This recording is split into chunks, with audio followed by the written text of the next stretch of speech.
3.1d, the multiplication principle. Just like the division principle previously discussed, the multiplication principle says that we are allowed to multiply both sides by the same number. So we can multiply both sides of an equation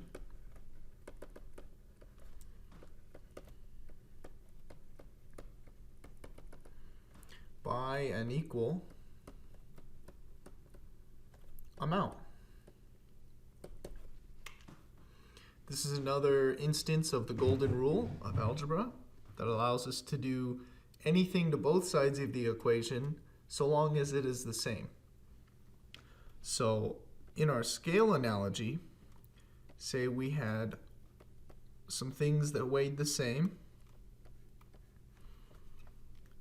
So it's a balanced scale, it's equal. If I multiplied them in equal quantities, so say I tripled the amount on each side of the scale or multiplied it by 3, the scales should be balanced still, which makes sense.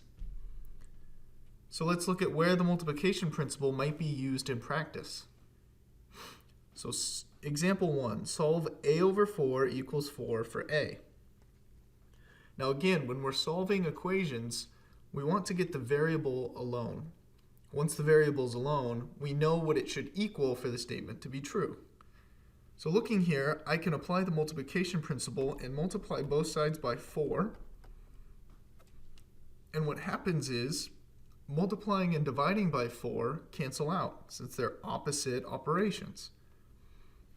So we have an a on this side. And then we have 4 times 4 on this side, which is just 16.